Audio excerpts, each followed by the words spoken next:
সপ্তম পরিচ্ছেদ বাসুদেব বিপ্র উদ্ধার এবং মহাপ্রভুর দক্ষিণ ভারত ভ্রমণ। শ্রীল ভক্তিবিনোদ ঠাকুর তার অমৃত প্রবাহ ভাষ্যে সপ্তম পরিচ্ছেদের কথাসারে লিখেছেন, মাঘ মাসের শুক্লপক্ষে মহাপ্রভু সন্ন্যাস গ্রহণ করে ফাল্গুন মাসে নীলাচলে বাস করেন।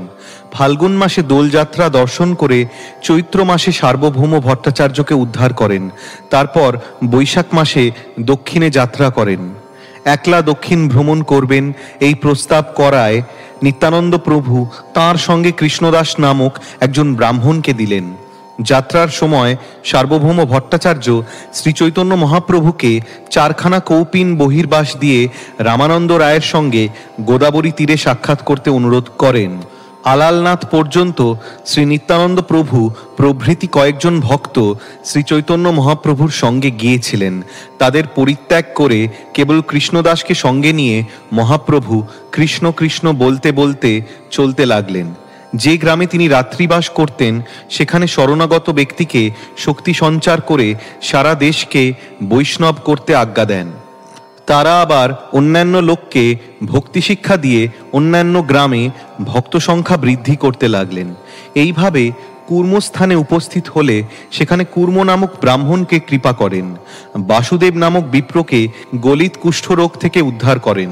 বাসুদেবকে উদ্ধার করার ফলে বাসুদেবামৃত প্রদ বলে প্রভুর একটি নাম হল। শ্লোক 1 অনুবাদ, যিনি অত্যন্ত দয়াপরবশ হয়ে বাসুদেব নামক ভক্তকে কুষ্ঠরোগ থেকে মুক্ত করে সুন্দর রূপে পুষ্ট করে ভক্তিতুষ্ট করেছিলেন, সেই মহা যশস্বী শ্রী চৈতন্য মহাপ্রভুকে আমি প্রণতি নিবেদন করি।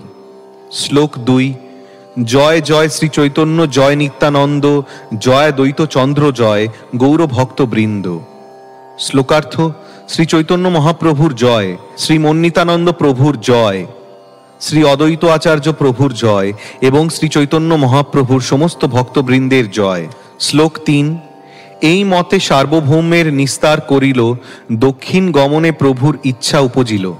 শ্লোকার্থ, সার্বভৌম ভট্টাচার্যকে উদ্ধার করে শ্রী চৈতন্য মহাপ্রভু দক্ষিণ ভারতে প্রচার করতে যেতে ইচ্ছা করলেন। শ্লোক 4 মাঘ শুক্লপক্ষে প্রভু করিল সন্ন্যাস, ফাল্গুনে আসিয়া কইল নীলাচলে বাস। শ্লোকার্থ, মাঘ মাসের শুক্লপক্ষে শ্রী চৈতন্য মহাপ্রভু সন্ন্যাস গ্রহণ করেছিলেন। ফাল্গুন মাসে তিনি জগন্নাথপুরীতে গিয়েছিলেন এবং সেখানে বাস করেছিলেন। শ্লোক 5 ফাল্গুনের শেষে দোলযাত্রা সে দেখিল, প্রেমাবেশে তাহা বহু নৃত্য গীত কইল। শ্লোকার্থ, ফাল্গুন মাসের শেষে তিনি দোলযাত্রা দর্শন করেছিলেন এবং ভগবৎ প্রেমে আবিষ্ট হয়ে বহু নৃত্য গীত করেছিলেন। শ্লোক 6 চৈত্রে রহি কইল সার্বভৌম বিমোচন, বৈশাখের প্রথমে দক্ষিণ যাইতে হইল মন। শ্লোকার্থ, চৈত্র মাসে জগন্নাথপুরীতে অবস্থান করে তিনি সার্বভৌম ভট্টাচার্যকে উদ্ধার করেছিলেন এবং বৈশাখ মাসের প্রথম দিকে তিনি দক্ষিণ ভারতে যেতে ইচ্ছা করেছিলেন। শ্লোক 7-8 নিজগণ আনি কহে বিনয় করিয়া, আলিঙ্গন করি সবায় শ্রীহস্তে ধরিয়া। তোমা সবা জানি আমি প্রাণাধিক করি, প্রাণ ছাড়া যায় তোমা সবা ছাড়িতে না পারি। শ্লোকার্থ, তার সমস্ত ভক্তদের ডেকে শ্রী চৈতন্য মহাপ্রভু তার শ্রীহস্তে ধরে তাদের আলিঙ্গন করে অত্যন্ত বিনীতভাবে বলেছিলেন, তোমরা সকলে আমার প্রাণের থেকে অধিক প্রিয়, প্রাণ ছাড়া যায় কিন্তু তোমাদের ছাড়া যায় না। শ্লোক 9 তুমি সব বন্ধু মোর বন্ধুকৃত্য কইলে, ইহা আনি মোরে জগন্নাথ দেখাইলে। শ্লোকার্থ, তোমরা সকলে আমার বন্ধু এবং এখানে আমাকে এনে জগন্নাথ দেবকে দর্শন করিয়ে তোমরা বন্ধুর কর্তব্যই সম্পাদন করেছ। শ্লোক 10 এবে সবাস্থানে মুই মাগো এক দানে, সবে মেলি আজ্ঞা দেহ যাইব দক্ষিণে। শ্লোকার্থ, আমি এখন তোমাদের সকলের কাছে একটি ভিক্ষা চাইব, দয়া করে আমাকে দক্ষিণ ভারতে যেতে অনুমতি দাও। শ্লোক 11 বিশ্বরূপ উদ্দেশ্যে অবশ্য আমি যাব, একাকী যাইব কাহো সঙ্গে না লইব। শ্লোকার্থ, আমি বিশ্বরূপকে খুঁজতে যাব, কাউকে সঙ্গে না নিয়ে আমি একলাই যাব। শ্লোক 12 শ্বেতবন্ধ হইতে আমি না আসি যাবৎ, নীলাচলে তুমি সব রহিবে তাবৎ। শ্লোকার্থ, সেতু বন্ধ থেকে আমার ফিরে না আসা পর্যন্ত তোমরা সকলে জগন্নাথপুরীতে থেকো। শ্লোক 13 বিশ্বরূপ সিদ্ধি প্রাপ্তি জানেন সকল, দক্ষিণ দেশ উদ্ধারিতে করেন এই ছল।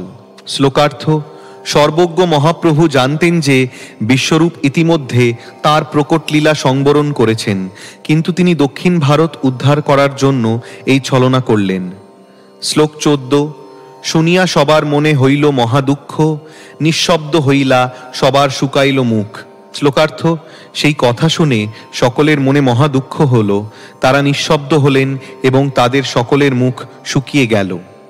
শ্লোক 15: নিত্যানন্দ প্রভু কহে, ওইছে কইছে হয়, একাকী যাইবে তুমি, কে ইহা সহায়। শ্লোকার্থ: নিত্যানন্দ প্রভু বললেন, তা কি করে সম্ভব, তুমি একলা যাবে, তা কে সহ্য করতে পারে। শ্লোক 16: দুই এক সঙ্গে চলুক, না পড় হঠ রঙ্গে, যারে কহ সেই দুই চলুক তোমার সঙ্গে। শ্লোকার্থ: আমাদের দুই একজন অন্তত তোমার সঙ্গে যাক, তা না হলে পথে তুমি চোর ডাকাতের হাতে পড়তে পারো। তুমি যাদের নিতে চাও সেই দুজনই তোমার সঙ্গে যাক। শ্লোক 17: দক্ষিণের তীর্থপথ আমি সব জানি, আমি সঙ্গে যাই, প্রভু আজ্ঞা দেহ তুমি। শ্লোকার্থ: দক্ষিণ ভারতের সমস্ত পথ এবং তীর্থস্থানগুলি আমি জানি, যদি তুমি আজ্ঞা দাও তাহলে আমি তোমার সঙ্গে যেতে পারি। শ্লোক 18: প্রভু কহে, আমি নর্তক, তুমি সূত্রধার, তুমি জইছে নাচাও, তৈছে নর্তন আমার। শ্লোকার্থ: শ্রী চৈতন্য মহাপ্রভু উত্তর দিলেন, আমি নর্তক আর তুমি সূত্রাধার, যেভাবে তুমি আমাকে নাচাও সেইভাবেই আমি নাচি। শ্লোক 19: সন্ন্যাস করিয়া আমি চলিলাং বৃন্দাবন, তুমি আমা লয়া আইলে অদ্বৈত ভবন। শ্লোকার্থ: সন্ন্যাস গ্রহণ করার পর আমি ঠিক করেছিলাম বৃন্দাবনে যাব, কিন্তু তুমি আমাকে অদ্বৈত প্রভুর গৃহে নিয়ে গেলে। শ্লোক 20: নীলাচল আসিতে পথে ভাঙিলা মোর দণ্ড, তোমা সবার গাঢ় স্নেহে আমার কার্যভঙ্গ। শ্লোকার্থ: নীলাচলে আসার পথে তুমি আমার সন্ন্যাস দণ্ড ভেঙে দিলে। আমি জানি যে তোমরা সকলে আমার প্রতি অত্যন্ত স্নেহপরায়ণ, কিন্তু তোমাদের এই গভীর স্নেহের ফলে আমার সমস্ত কার্য ভঙ্গ হচ্ছে। শ্লোক 21: জগদানন্দ চাহে আমা বিষয়ে ভুজাইতে, যেই কহে সেই ভয়ে চাহিয়ে করিতে। শ্লোকার্থ: জগদানন্দ আমাকে বিষয় ভোগ করাতে চায় এবং তার ভয়েই সে আমাকে যা বলে তা আমাকে করতে হয়। শ্লোক 22: কভু যদি ইহার বাক্য করিয়ে অন্যথা, ক্রোধে 3 দিন মোরে নাহি কহে কথা। শ্লোকার্থ: কখনো যদি আমি তার বাক্যের অন্যথা করি তাহলে ক্রোধে সে 3 দিন আমার সঙ্গে কথা বলে না। শ্লোক 23: মুকুন্দ হয়েন দুঃখী দেখি, সন্ন্যাস ধর্ম, 3 বারে শীতে স্নান, ভূমিতে শয়ন। শ্লোকার্থ: আমি সন্ন্যাসী, তাই শীতের সময়ও আমাকে দিনে 3 বার স্নান করতে হয় এবং মাটিতে শয়ন করতে হয়, কিন্তু তা দেখে মুকুন্দ দুঃখিত হয়। শ্লোক 24: অন্তরে দুঃখী মুকুন্দ নাহি কহে মুখে, ইহার দুঃখ দেখি মোর দ্বিগুণ হয় দুঃখে। শ্লোকার্থ: মুকুন্দ অবশ্য মুখে কিছু বলে না, কিন্তু তার অন্তরের দুঃখ আমি বুঝতে পারি এবং তার দুঃখ দেখে আমার আরও দুঃখ হয়। শ্লোক 25: আমি তো সন্ন্যাসী, দামোদর ব্রহ্মচারী, সদা রহে আমার উপর শিক্ষা দণ্ড ধরি। শ্লোকার্থ: যদিও আমি সন্ন্যাসী আর দামোদর ব্রহ্মচারী, কিন্তু তবুও সে আমাকে শিক্ষা দেওয়ার জন্য হাতে ছড়ি নিয়ে থাকে। শ্লোক 26: ইহার আগে আমি না জানি ব্যবহার, ইহারে না ভাই স্বতন্ত্র চরিত্র আমার। শ্লোকার্থ: দামোদর মনে করে কিভাবে আচরণ করতে হয় তা আমি জানি না এবং আমার স্বাধীন ব্যবহার সে পছন্দ করে না। শ্লোক 27: লোকাপেক্ষা নাহি ইহার কৃষ্ণ কৃপা হইতে, আমি লোকাপেক্ষা কভু না পারি ছাড়িতে। শ্লোকার্থ: দামোদর পণ্ডিত প্রভৃতির প্রতি কৃষ্ণ কৃপা অধিক বলে তারা লোকাপেক্ষা না করে আমাকে নানা প্রকার বিষয় ভোগ করাতে চায়, কিন্তু আমি একজন দীন সন্ন্যাসী হওয়ার জন্য লোকাপেক্ষা ছাড়তে না পেরে কঠোরভাবে ধর্মাচরণ করি। তাৎপর্য: ব্রহ্মচারীর কর্তব্য হচ্ছে সন্ন্যাসীর সহায়তা করা, তাই ব্রহ্মচারীর কোনো সন্ন্যাসীকে উপদেশ দেওয়া উচিত নয়। এই সূত্রে দামোদরের শ্রী চৈতন্য মহাপ্রভুকে তাঁর কর্তব্য সম্বন্ধে উপদেশ দেওয়া উচিত হয়নি। শ্লোক 28: অতএব তুমি সব রহ নীলাচলে, দিন কত আমি তীর্থ ভ্রমিব একলে। শ্লোকার্থ: তাই তোমরা সকলে নীলাচলে থাকো আর আমি কিছুদিন একলা তীর্থ ভ্রমণ করি। শ্লোক 29। ইহা সবার বশ প্রভু হয় যে যে গুণে, দোষারোপ ছলে করে গুণ আস্বাদনে। শ্লোকার্থ: প্রকৃতপক্ষে ভগবান তার ভক্তদের গুণের বশীভূত, দোষারোপ করার ছলে তিনি এই সমস্ত গুণ আস্বাদন করেন। তাৎপর্য: শ্রী চৈতন্য মহাপ্রভু তার প্রিয় ভক্তদের বিরুদ্ধে যে সমস্ত দোষারোপ করেছিলেন, প্রকৃতপক্ষে তা ছিল তাদের প্রতি তার গভীর প্রেমের প্রশংসা। তবু তিনি একের পর এক তাদের দোষগুলির উল্লেখ করেছিলেন, যেন তাদের গভীর প্রীতিতে তিনি সন্তুষ্ট হয়েছেন। শ্রী চৈতন্য মহাপ্রভুর অন্তরঙ্গ পার্শ্বদেরা তার প্রতি তাদের গভীর প্রেমের বশবর্তী হয়ে কখনো কখনো শাস্ত্রবিধি লঙ্ঘন করেছেন, এবং শ্রী চৈতন্য মহাপ্রভুও তাদের প্রেমের বশবর্তী হয়ে কখনো কখনো সন্ন্যাস ধর্ম লঙ্ঘন করেছেন। সাধারণ মানুষের চোখে এই সমস্ত বিধি লঙ্ঘন অসমীচীন, কিন্তু শ্রী চৈতন্য মহাপ্রভু তাঁর ভক্তদের প্রেমের দ্বারা এতই বশীভূত ছিলেন যে কখনো কখনো তাঁকে বিধিনিষেধগুলি লঙ্ঘন করতে বাধ্য হতে হয়েছে। শ্রী চৈতন্য মহাপ্রভু যদিও তাঁদের বিরুদ্ধে অভিযোগ করেছিলেন, কিন্তু পরোক্ষভাবে তিনি তাদের বিশুদ্ধ প্রেমে অত্যন্ত সন্তুষ্ট হয়েছিলেন। তাই এই পরিচ্ছেদের 27 শ্লোকে তিনি উল্লেখ করেছেন যে ভগবদ্ভক্ত সামাজিক আচার ব্যবহার থেকে শ্রীকৃষ্ণের প্রতি তাদের ভালোবাসার অধিক গুরুত্ব দেন। পূর্বতন আচার্যদের ঐকান্তিক ভগবদ্ভজনে কৃষ্ণপ্রেমে মগ্ন হয়ে সামাজিক বিধি লঙ্ঘন করার বহু দৃষ্টান্ত পাওয়া যায়।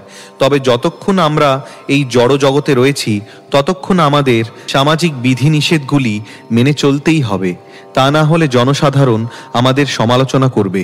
সেটিই ছিল শ্রী চৈতন্য মহাপ্রভুর মনোগত বাসনা। শ্লোক 30। চৈতন্যের ভক্ত বাৎসল্য অকথ্য কথন, আপনে বৈরাগ্য দুঃখ করেন সহন। শ্লোকার্থ: শ্রী চৈতন্য মহাপ্রভুর ভক্ত বাৎসল্য কেউই যথাযথভাবে বর্ণনা করতে পারে না। তিনি সন্ন্যাস আশ্রমের নানা রকম দুঃখ কষ্ট সবসময় সহ্য করেছিলেন। শ্লোক 31। সেই দুঃখ দেখি যেই ভক্ত দুঃখ পায়, সেই দুঃখ তাঁর শক্তে সহন না যায়। শ্লোকার্থ: তাঁর সেই দুঃখ দেখে ভক্তরা দুঃখিত হতেন। সন্ন্যাস আশ্রমের দুঃখ কষ্ট সহ্য করলেও শ্রী চৈতন্য মহাপ্রভু তাঁর ভক্তদের দুঃখ সহ্য করতে পারতেন না। শ্লোক 32। গুণে দোষদগার ছলে সবা নিষেধিয়া, একাকী ভ্রমিবেন তীর্থ বৈরাগ্য করিয়া। শ্লোকার্থ: তাই বৈরাগ্য অবলম্বন করে একাকী তীর্থ ভ্রমণের জন্য তিনি তাদের গুণগুলিকে দোষরূপে বর্ণনা করে তার সঙ্গে যেতে নিষেধ করলেন। শ্লোক 33। তবে চারিজন বহু মিনতি করিল, স্বতন্ত্র ঈশ্বর প্রভু কভু না মানিল। শ্লোকার্থ: তখন চারজন ভক্ত তাকে বহু মিনতি করলেন তার সঙ্গে তাদের নিয়ে যাওয়ার জন্য, কিন্তু স্বতন্ত্র ঈশ্বর শ্রী চৈতন্য মহাপ্রভু তাদের সেই অনুরোধ শুনলেন না। শ্লোক 34। তবে নিত্যানন্দ কহে, যে আজ্ঞা তোমার, দুঃখ সুখ যে হউক কর্তব্য আমার। শ্লোকার্থ: তখন নিত্যানন্দ প্রভু বললেন, তোমার আদেশ আমার শিরোধার্য, তাতে আমার সুখ হোক অথবা দুঃখ হোক, তা পালন করা আমার কর্তব্য। শ্লোক 35। কিন্তু এক নিবেদন করো আর বার, বিচার করিয়া তাহা করো অঙ্গীকার। শ্লোকার্থ: কিন্তু তোমার কাছে আমার একটি নিবেদন রয়েছে, দয়া করে তা বিচার করে অঙ্গীকার করো। শ্লোক 36-37। কৌপিন বহির্বাস আর জলপাত্র, আর কিছু নাহি যাবে সবেই মাত্র। তোমার দুই হস্তবদ্ধ নাম গণনে, জলপাত্র বহির্বাস বহিবে কেমনে। শ্লোকার্থ: তুমি কেবল কৌপিন বহির্বাস আর জলপাত্র সঙ্গে নেবে, আর কিছু নেবে না, কিন্তু তোমার দুটি হাত তো সবসময় নাম গণনে ব্যস্ত থাকবে, তাহলে তুমি জলপাত্র এবং বহির্বাস বহন করবে কি করে। তাৎপর্য: এই শ্লোকটি থেকে স্পষ্টভাবে বোঝা যায় যে শ্রী চৈতন্য মহাপ্রভু প্রতিদিন সংখ্যাপূর্বক নাম জপ করতেন। গোস্বামীগণ শ্রী চৈতন্য মহাপ্রভুর পদাঙ্ক অনুসরণ করতেন এবং হরিদাস ঠাকুরও সেই পন্থা অনুসরণ করতেন।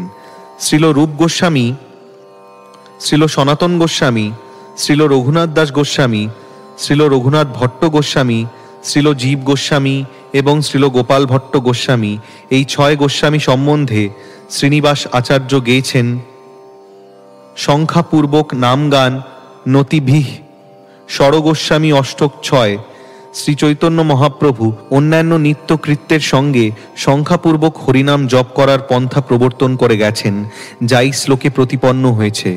তোমার দুই হস্ত বদ্ধ নাম গণনে। শ্রীচৈতন্য মহাপ্রভু তার হাতে নাম গণনা করতেন। শ্রীল প্রবোধানন্দ সরস্বতীর শ্রীচৈতন্য চন্দ্রামৃত এবং শ্রীল রূপ গোস্বামীর স্তবমালায়ও তার বর্ণনা রয়েছে। बध्नन् प्रेम भर प्रकम्पित करो ग्रंथीन् कटीडोरकैः संख्यातुन् निज लोक मंगल हरे कृष्णेति नाम्नां जपन्। শ্রী চৈতন্য মহাপ্রভু লোকমঙ্গল হরে কৃষ্ণ নাম অবিরত জপ করছেন। প্রেম ভরে তাঁর শ্রীহস্ত কম্পিত হচ্ছে। আবার সেই কম্পিত করকমলে লোকশিক্ষার নিমিত্ত কটিডোরে গ্রন্থি দিয়ে নামের সংখ্যা রাখছেন।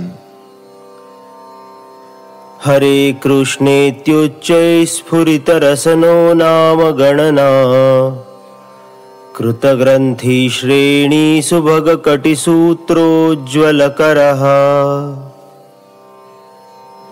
তাই শ্রী চৈতন্য মহাপ্রভুর অনুগত ভক্তদের প্রতিদিন অন্তত 16 মালা জপ করা অবশ্য কর্তব্য। এটি আন্তর্জাতিক কৃষ্ণ ভাবনামৃত সংঘের নির্ধারিত সংখ্যা।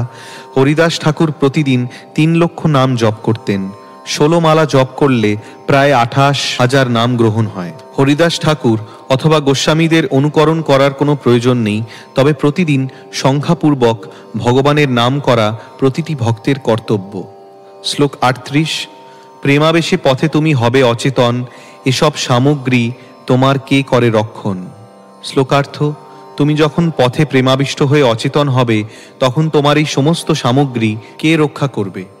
শ্লোক 39। কৃষ্ণদাস নামেই সরল ব্রাহ্মণ, ইহ সঙ্গে করি লহ ধর নিবেদন। শ্লোকার্থ: শ্রী নিত্যানন্দ প্রভু বললেন, কৃষ্ণদাস নামক সরল ব্রাহ্মণটিকে তুমি তোমার সঙ্গে নাও, এই আমার অনুরোধ। তাৎপর্য: কালা কৃষ্ণদাস নামক এই ব্রাহ্মণ আদিলীলার 11 পরিচ্ছেদের 37 শ্লোকে বর্ণিত কালা কৃষ্ণদাস নন।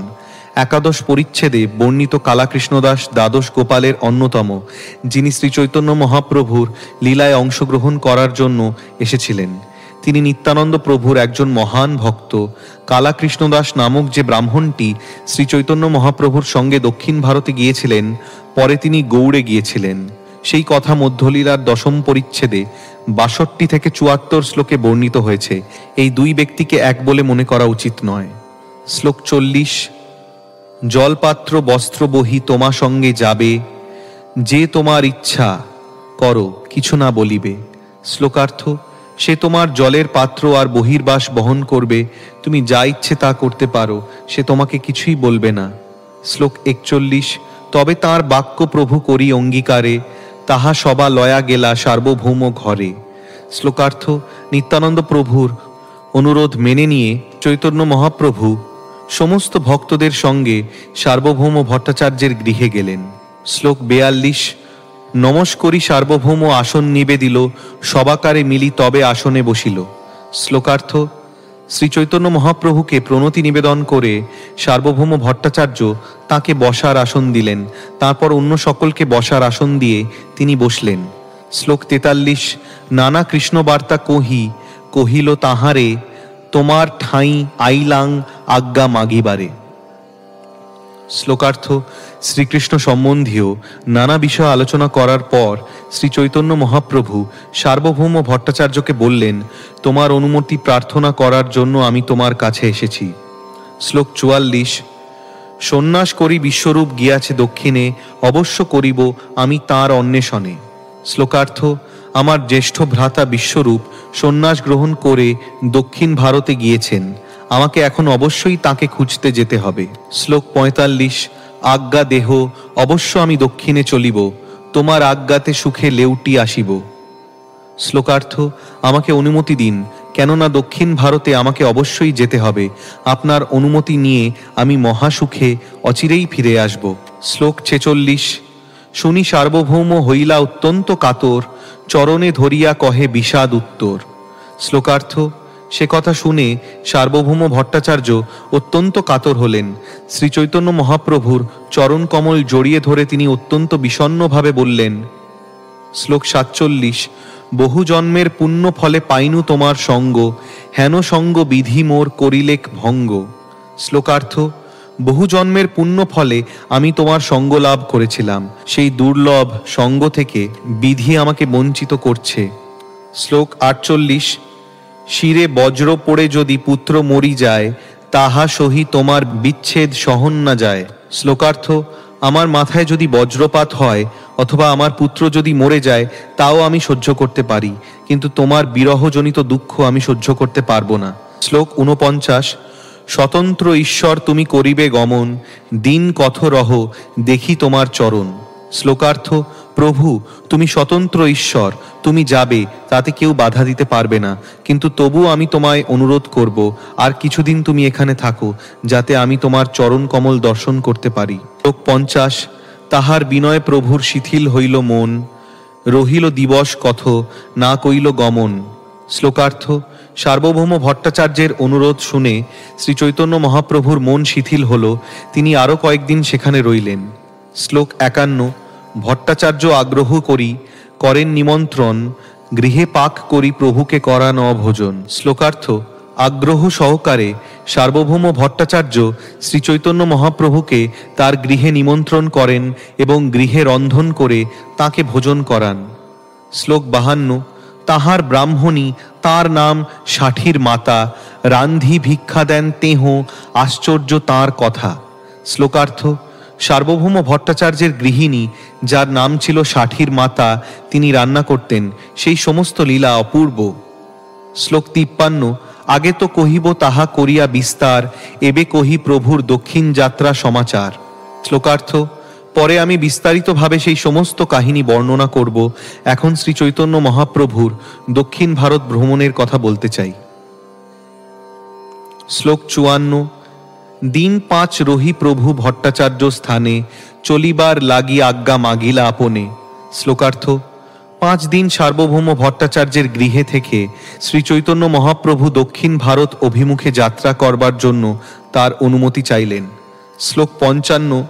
প্রভুর আগ্রহে ভট্টাচার্য সম্মত হইলা, প্রভু তাঁরে লয়া জগন্নাথ মন্দিরে গেলা। শ্লোকার্থ: শ্রী চৈতন্য মহাপ্রভুর ঐকান্তিক আগ্রহ দর্শন করে সার্বভৌম ভট্টাচার্য সম্মত হলেন, তখন তাকে নিয়ে শ্রী চৈতন্য মহাপ্রভু জগন্নাথ মন্দিরে গেলেন। শ্লোক 56। দর্শন করি ঠাকুর পাশ আজ্ঞা মাগিলা, পূজারী প্রভুরে মালা প্রসাদ আনি দিলা। শ্লোকার্থ: শ্রী শ্রী জগন্নাথ দেবকে দর্শন করে শ্রী চৈতন্য মহাপ্রভু তাঁরও অনুমতি প্রার্থনা করলেন, তখন পূজারী তাকে জগন্নাথের প্রসাদী মালা এনে দিলেন। শ্লোক 57। আজ্ঞা মালা পায়া হর্ষে নমস্কার করি, আনন্দে দক্ষিণ দেশে চলে গৌরহরি।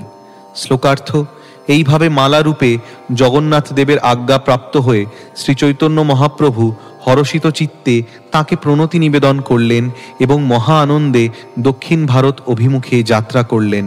শ্লোক 58। ভট্টাচার্য সঙ্গে আর যত নিজগণ, জগন্নাথ প্রদক্ষিণ করি করিলা গমন।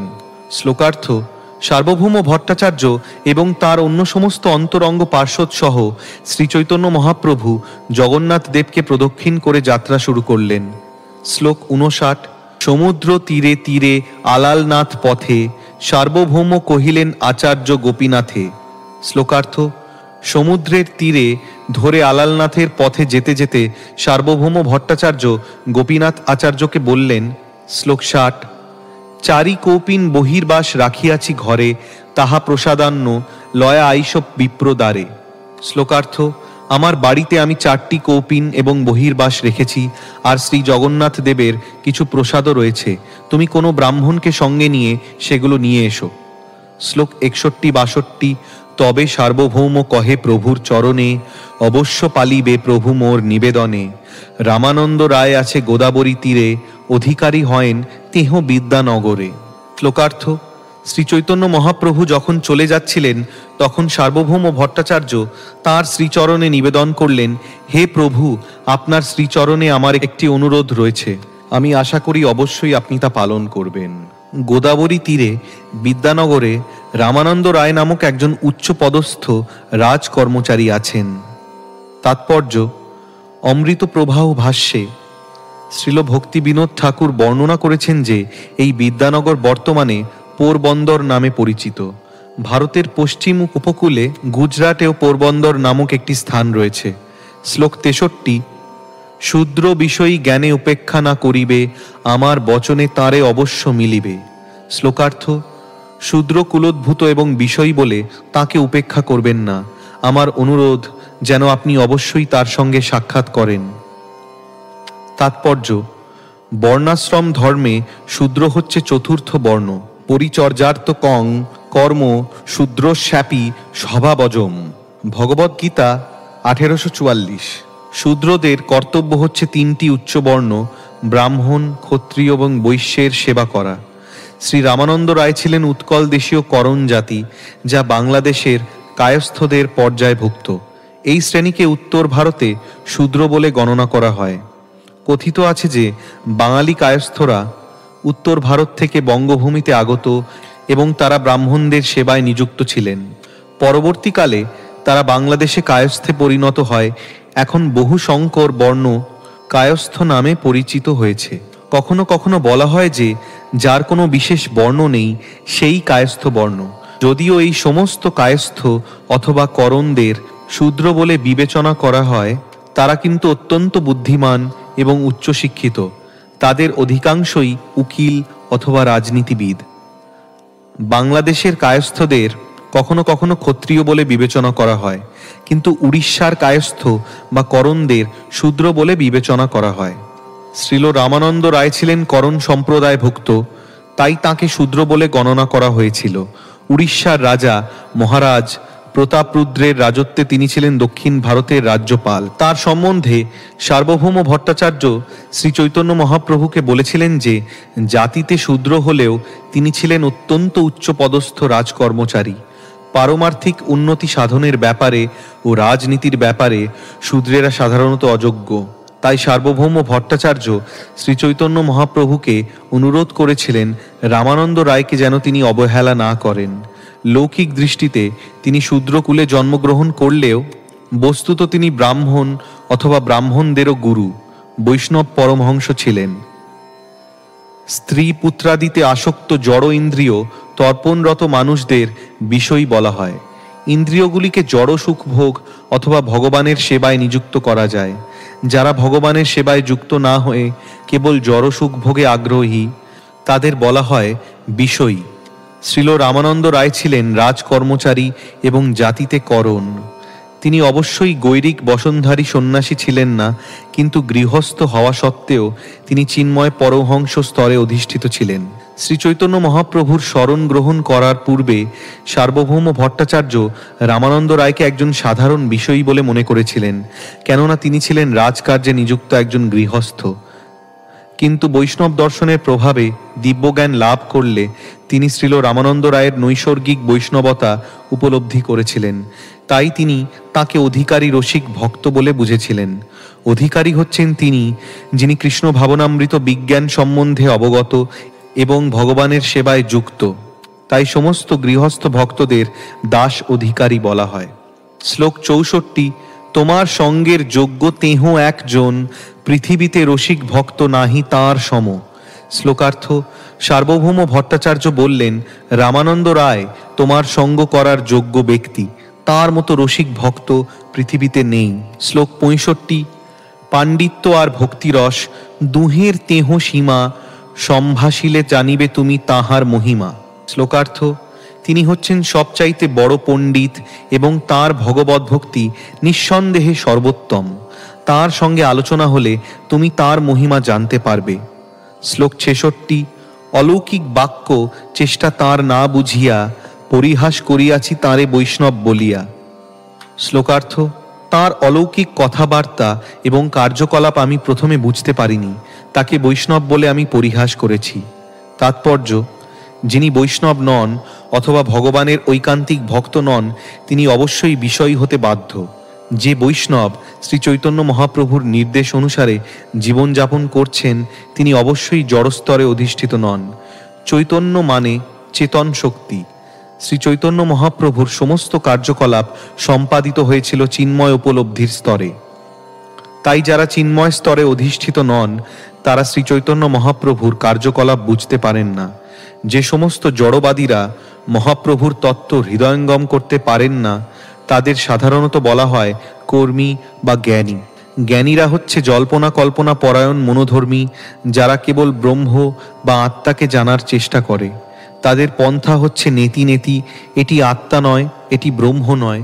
জ্ঞানীরা স্থূলবুদ্ধি সম্পন্ন ইন্দ্রিয় তর্পণে আসক্ত কর্মীদের থেকে একটু উন্নত।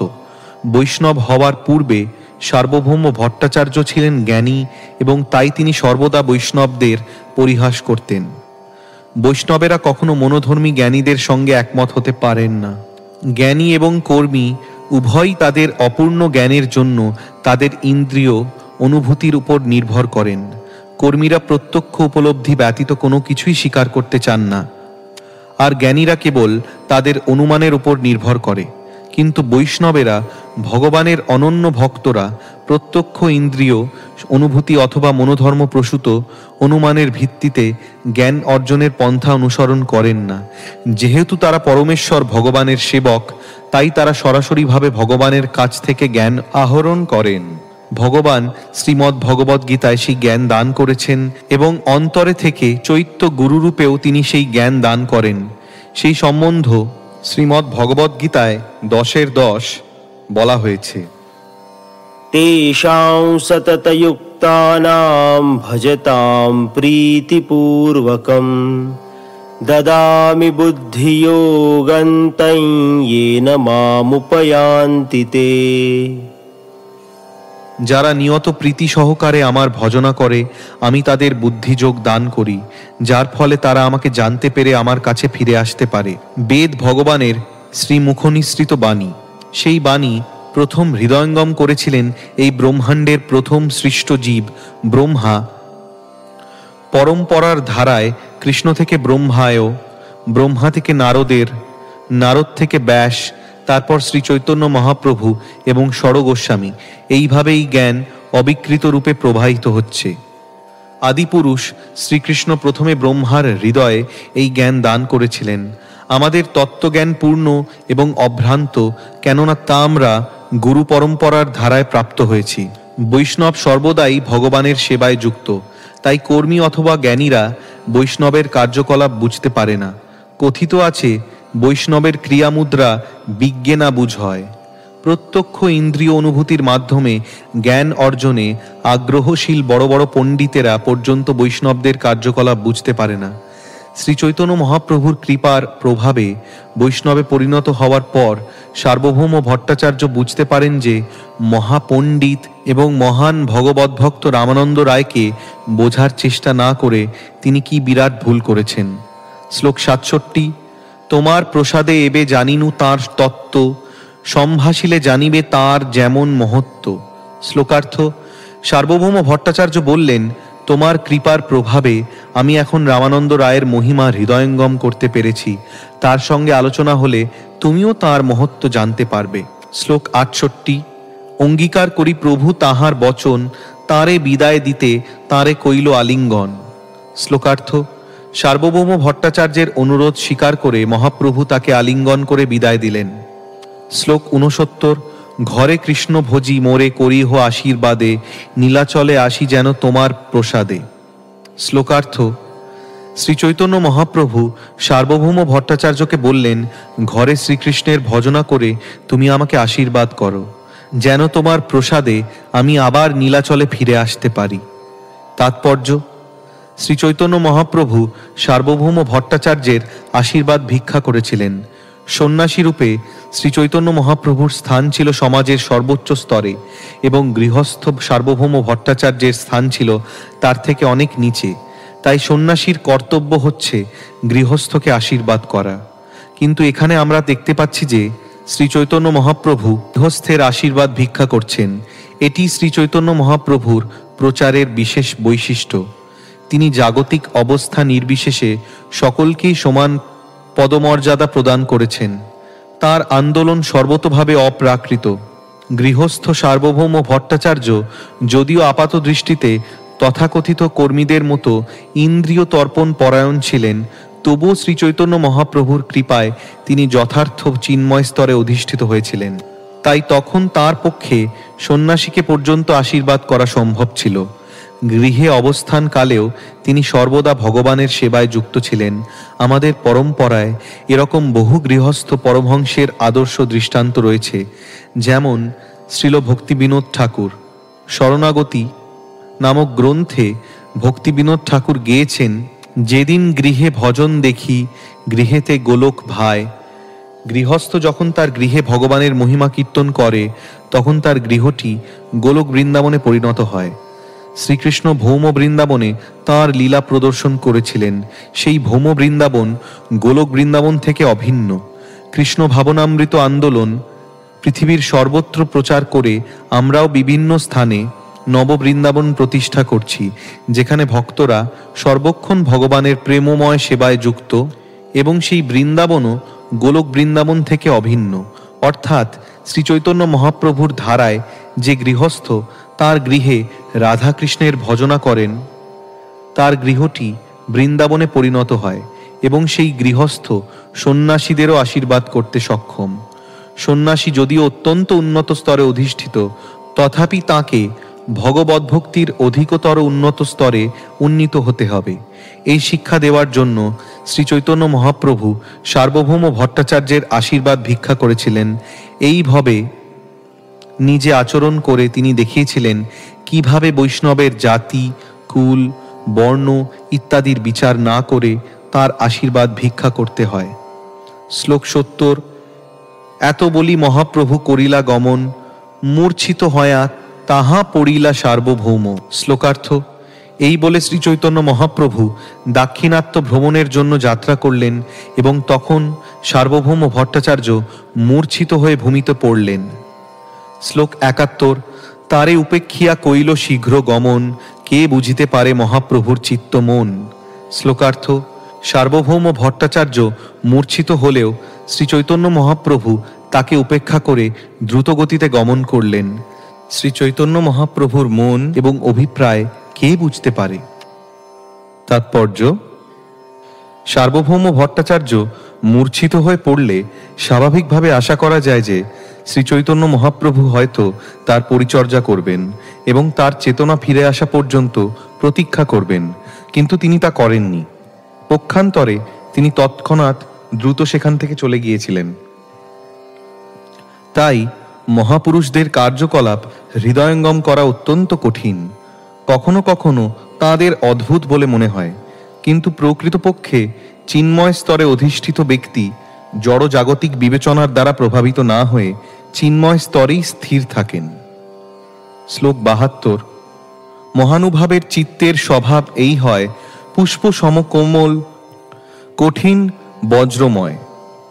শ্লোকার্থ: মহানুভব ব্যক্তির চিত্তের স্বভাবই এই রকম, তিনি কুসুমের মতো কোমল এবং বজ্রের মতো কঠিন। তাৎপর্য: মহাপুরুষদের ব্যবহারে কুসুমের কোমলতা এবং বজ্রের কঠোরতা দর্শন করা যায়।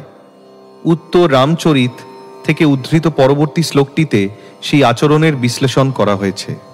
সে সম্পর্কে মধ্যলীলার 3য় পরিচ্ছেদের 212 শ্লোকও আলোচনা করা যেতে পারে। শ্লোক 73। অনুবাদ: অলৌকিক পুরুষদের চিত্ত বজ্রের থেকেও কঠোর, আবার কুসুমের থেকেও কোমল, তাদের অন্তঃকরণ বোঝা কার পক্ষে সম্ভব। শ্লোক 74। নিত্যানন্দ প্রভু ভট্টাচার্যে উঠাইল, তাঁর লোকসঙ্গে তাঁরে ঘরে পাঠাইল। শ্লোকার্থ: নিত্যানন্দ প্রভু সার্বভৌম ভট্টাচার্যকে উঠালেন এবং তার লোকদের দিয়ে তিনি তাকে তাঁর ঘরে পাঠালেন। শ্লোক 75। ভক্তগণ শীঘ্র আসি লইল প্রভুর সাথ, বস্ত্র প্রসাদ লয়া তবে আইলা গোপীনাথ। শ্লোকার্থ: তখন ভক্তেরা দ্রুতগতিতে অগ্রসর হয়ে শ্রীচৈতন্য মহাপ্রভুর সঙ্গ নিলেন। তার একটু পরেই বস্ত্র এবং প্রসাদ নিয়ে গোপীনাথ আচার্য এলেন। শ্লোক 76। সবা সঙ্গে প্রভু তবে আলালনাথ আইলা, নমস্কার করি তারে বহু স্তুতি কইলা। শ্লোকার্থ: সমস্ত ভক্তদের সঙ্গে শ্রীচৈতন্য মহাপ্রভু আলালনাথে এলেন। সেখানে ভগবানকে প্রণতি নিবেদন করে তারা বিবিধ প্রকারে তাঁর স্তুতি করলেন। শ্লোক 77। প্রেমাবেশে নৃত্য গীত কইল কতক্ষণ, দেখিতে আইলা তাহা বইসে যতজন। শ্লোকার্থ: ভগবত প্রেমে আবিষ্ট হয়ে শ্রী চৈতন্য মহাপ্রভু সেখানে বহুক্ষণ নৃত্য গীত করলেন, আর সেখানকার সমস্ত মানুষেরা তা দেখতে এলো। শ্লোক ৭৮: চৌদিকেতে সব লোকে বলে হরি হরি, প্রেমাবেশে মধ্যে নৃত্য করে গৌর হরি। শ্লোকার্থ: চতুর্দিকে সমস্ত লোকেরা সমবেত হয়ে হরি হরি বলছিলেন, আর তাদের মাঝখানে প্রেমাবেশে গৌরহরি নৃত্য করছিলেন। শ্লোক ৭৯: কাঞ্চন সদৃশ দেহ, অরুণ বসন, পুলকাশ্রু কম্প, শ্বেদ তাহাতে ভূষণ। শ্লোকার্থ: শ্রী চৈতন্য মহাপ্রভুর দেহ তপ্ত কাঞ্চনের মতো এবং তাঁর পরনে অরুণ রঙে রঞ্জিত বসন। তাঁর সেই অপূর্ব সুন্দর রূপকে অলঙ্কৃত করেছিল পুলক, অশ্রু, কম্প, শ্বেদ আদি ভগবত প্রেমের সাত্ত্বিক বিকার সমূহ। শ্লোক ৮০: দেখিয়া লোকের মনে হইল চমৎকার, যত লোক আইসে কেহ নাহি যায় ঘর। শ্লোকার্থ: শ্রী চৈতন্য মহাপ্রভুর নৃত্য এবং তাঁর দেহে সাত্ত্বিক বিকার সমূহ দর্শন করে সমস্ত লোকেরা মনে চমৎকৃত হলেন। যারাই সেখানে আসছিলেন তাদের কেউই আর ঘরে ফিরে যাচ্ছিলেন না। শ্লোক ৮১: কেহ নাচে, কেহ গায়, শ্রীকৃষ্ণ গোপাল, প্রেমেতে ভাসিল লোক, স্ত্রী বৃদ্ধ আবাল। শ্লোকার্থ: তাদের কেউ নাচছিল, কেউ শ্রীকৃষ্ণ গোপাল নাম উচ্চারণ করে গান গাইছিল। এইভাবে আবাল বৃদ্ধ বনিতা সকলেই কৃষ্ণপ্রেমে ভাসতে লাগল। শ্লোক ৮২: দেখি নিত্যানন্দ প্রভু কহে ভক্তগণে, এই রূপে নৃত্য আগে হবে গ্রামে গ্রামে। শ্লোকার্থ: শ্রী চৈতন্য মহাপ্রভুর এই নৃত্য গীত দর্শন করে নিত্যানন্দ প্রভু ভবিষ্যৎবাণী করলেন যে ভবিষ্যতে প্রতিটি গ্রামে এভাবে নৃত্য গীত হবে। তাৎপর্য: নিত্যানন্দ প্রভুর এই ভবিষ্যৎবাণী কেবল ভারতবর্ষ সম্বন্ধে নয়, সারা বিশ্ব সম্বন্ধে তাঁর কৃপার প্রভাবে আজ তা হচ্ছে। আন্তর্জাতিক কৃষ্ণ ভাবনামৃত সংঘের কৃষ্ণ ভক্তেরা এখন পৃথিবীর গ্রামে গ্রামে, নগরে নগরে শ্রী শ্রী গৌর নিতাইয়ের বিগ্রহ নিয়ে নৃত্য করছে এবং হরে কৃষ্ণ মহামন্ত্র কীর্তন করে আকাশ বাতাস মুখরিত করছে। আমরা আশা করি যে এই সমস্ত ভক্তেরা যারা শ্রী চৈতন্য মহাপ্রভুর বাণী প্রচার করছে তারা অত্যন্ত নিষ্ঠা সহকারে তাঁর পদাঙ্ক অনুসরণ করবে। তারা যদি বিধি নিষেধগুলি পালন করে প্রতিদিন ১৬ মালা হরে কৃষ্ণ মহামন্ত্র জপ করে, তাহলে তাদের মহাপ্রভুর বাণী প্রচারের প্রচেষ্টা অবশ্যই সফল হবে। শ্লোক ৮৩: অতিকাল হইল লোক ছাড়িয়া না যায়, তবে নিত্যানন্দ গোসাই সৃজিলা উপায়।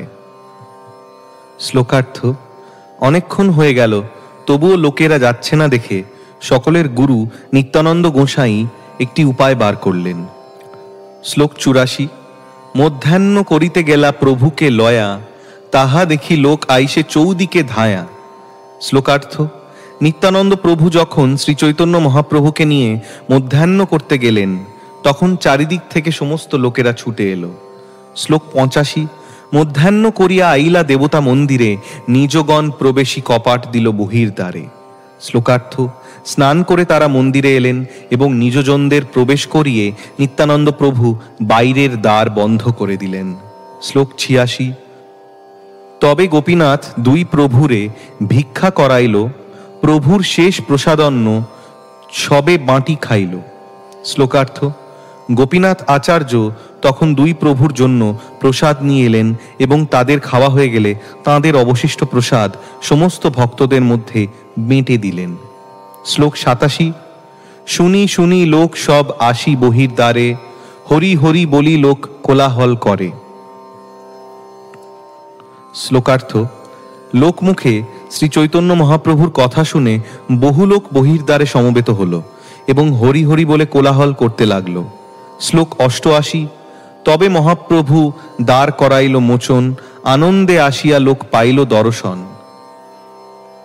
শ্লোকার্থ: মধ্যাহ্ন ভোজনের পর শ্রী চৈতন্য মহাপ্রভু দ্বার খুলে দিতে বললেন। তখন আনন্দে উদ্বেল হয়ে সকলে তাঁর দর্শন লাভ করল।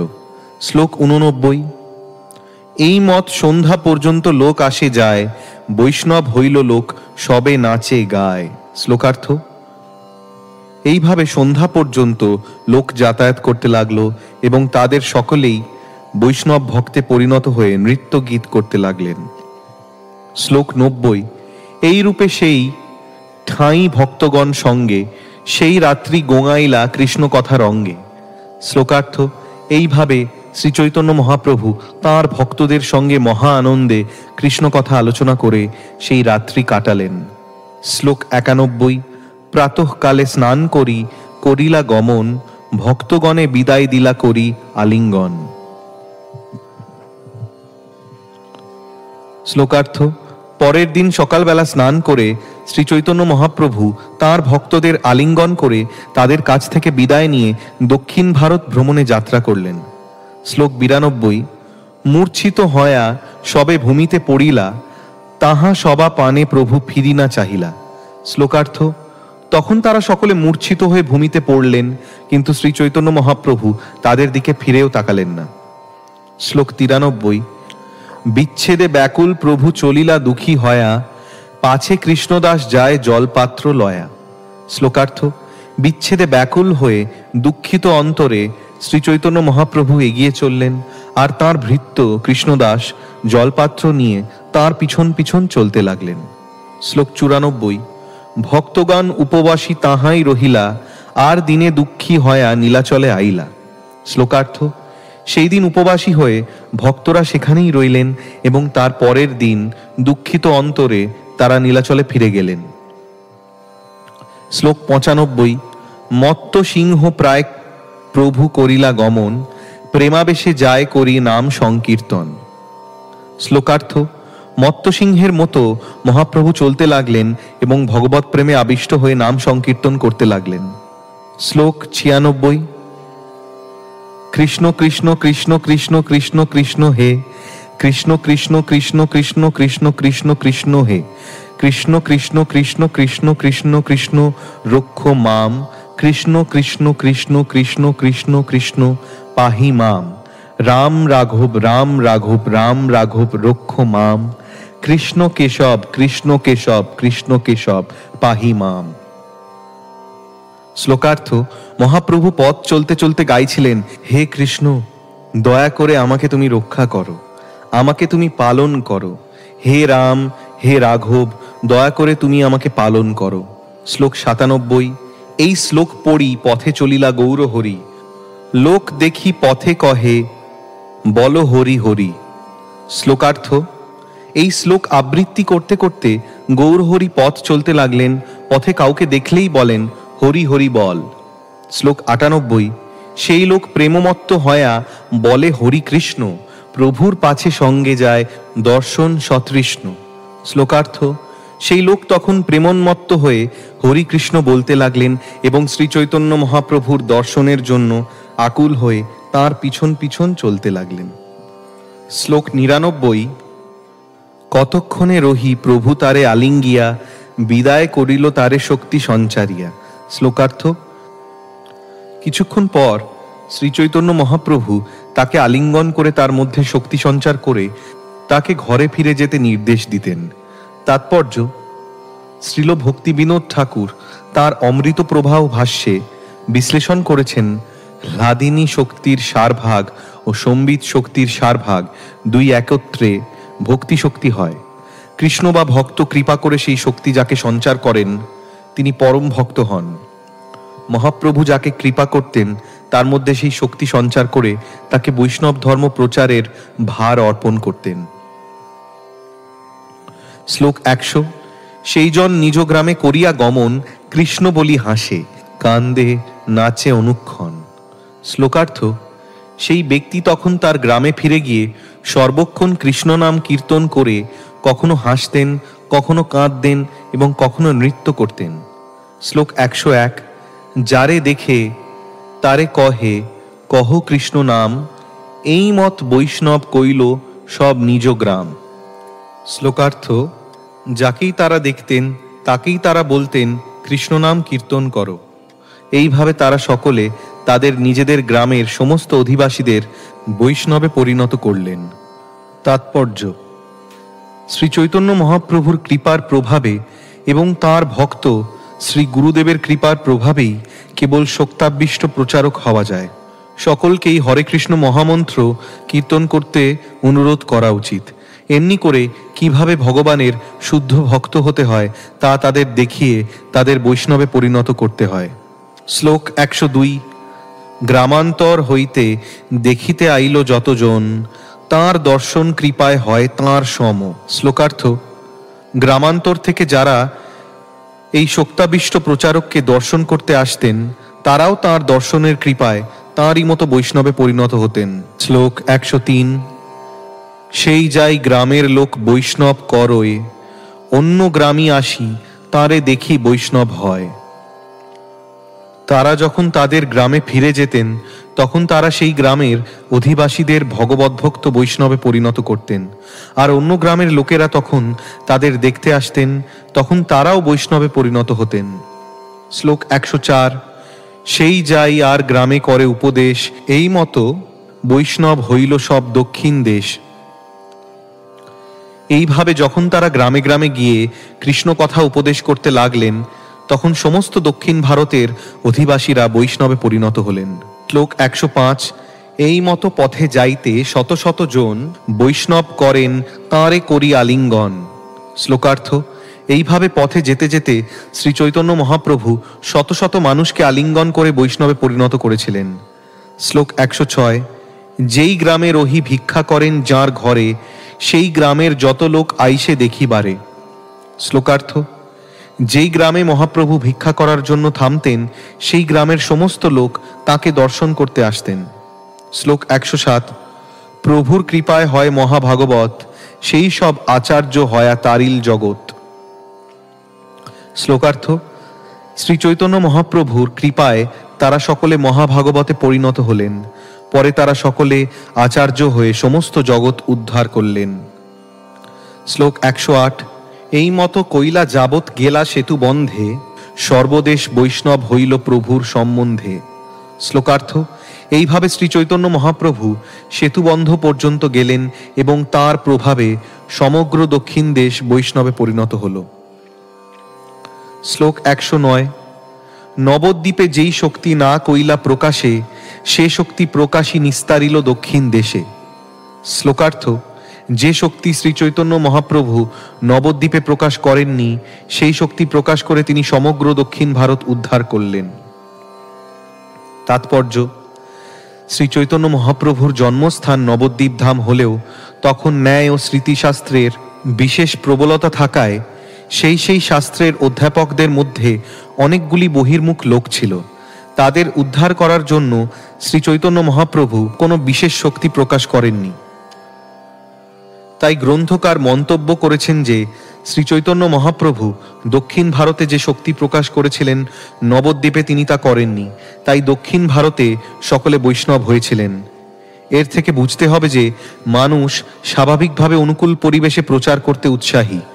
যাদের কাছে প্রচার করা হচ্ছে তারা যদি আগ্রহী না হয় তাহলে প্রচারক তাদের কাছে ভগবানের কথা প্রচার নাও করতে পারেন। অনুকূল পরিবেশে প্রচার করতে যাওয়াই শ্রেয়। প্রথমে ভারতবর্ষে এই কৃষ্ণ ভাবনামৃত আন্দোলন প্রচার করার চেষ্টা করা হয়েছিল, কিন্তু ভারতবর্ষের মানুষেরা রাজনৈতিক চিন্তায় মগ্ন থাকায় তা গ্রহণ করেনি। তারা রাজনৈতিক নেতাদের দ্বারা প্রভাবিত হয়েছিল। তাই আমরা আমাদের গুরু মহারাজের নির্দেশ অনুসারে পাশ্চাত্যে গিয়েছি এবং শ্রী চৈতন্য মহাপ্রভুর কৃপার প্রভাবে এই আন্দোলন সফল হয়েছে। শ্লোক 110। প্রভুকে যে ভজে তারে তাঁর কৃপা হয়, সেই সে সব লীলা সত্য করি লয়। শ্লোকার্থ: শ্রী চৈতন্য মহাপ্রভুকে যিনি ভজনা করেন তার প্রতি মহাপ্রভুর কৃপা হয় এবং তিনি মহাপ্রভুর এই সমস্ত লীলাকে সত্য বলে গ্রহণ করেন। শ্লোক 111। অলৌকিক লীলায় যার না হয় বিশ্বাস, ইহলোক পরলোক তার হয় নাশ। শ্লোকার্থ: মহাপ্রভুর অলৌকিক লীলায় যার বিশ্বাস হয় না তার ইহলোক এবং পরলোক উভয়ই বিনষ্ট হয়। শ্লোক 112। প্রথমেই কহিল প্রভুর যেরূপে গমন, এই মত জানিহ যাবৎ দক্ষিণ ভ্রমণ। শ্লোকার্থ: প্রথমে আমি মহাপ্রভুর প্রারম্ভিক দক্ষিণ ভারত ভ্রমণের যে বর্ণনা করলাম সেভাবেই তিনি সারা দক্ষিণ ভারত ভ্রমণ করেছিলেন। শ্লোক 113। এই মত যাইতে যাইতে গেলা কূর্ম স্থানে, কূর্ম দেখি কইল তাঁরে স্তবন প্রণামে। শ্লোকার্থ। এইভাবে ভ্রমণ করতে করতে শ্রী চৈতন্য মহাপ্রভু কূর্মস্থানে উপস্থিত হলেন এবং সেখানে কূর্মদেবের বিগ্রহ দর্শন করে তাঁকে প্রণতি নিবেদন করলেন ও তাঁর স্তব করলেন। তাৎপর্য: কূর্মস্থান একটি প্রসিদ্ধ তীর্থস্থান। এখানে কূর্মদেবের মন্দির রয়েছে। প্রপন্নামৃত গ্রন্থে বর্ণনা করা হয়েছে যে এক রাত্রে জগন্নাথ দেব রামানুজাচার্যকে জগন্নাথপুরী থেকে কূর্মতীর্থে ছুঁড়ে ফেলেছিলেন। এই কূর্মক্ষেত্র দক্ষিণ রেলওয়ে লাইনে অবস্থিত। ট্রেনে করে চিকাকোল রোড স্টেশনে যেতে হয়। সেখান থেকে 8 মাইল পূর্বে এই পবিত্র তীর্থস্থান কূর্মাচল নামে পরিচিত। তেলেগু ভাষীদের কাছে এই কূর্মক্ষেত্র সর্বাপেক্ষা শ্রেষ্ঠ তীর্থ। এই বিবৃতিটি গঞ্জাম ম্যানুয়েল নামক সরকারি গেজেটে পাওয়া যায়। জগন্নাথ দেব যখন পুরুষোত্তম ক্ষেত্র থেকে রামানুজাচার্যকে কূর্মক্ষেত্রে ছুঁড়ে ফেলেছিলেন, তখন রামানুজাচার্য কূর্মদেব বিগ্রহকে শিব বিগ্রহ বলে মনে করেন এবং তাই তিনি সেখানে উপবাস করতে থাকেন।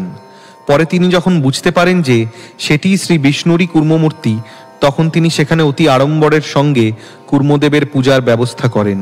এই বর্ণনাটি প্রপন্নামৃত গ্রন্থের 36 অধ্যায়ে পাওয়া যায়।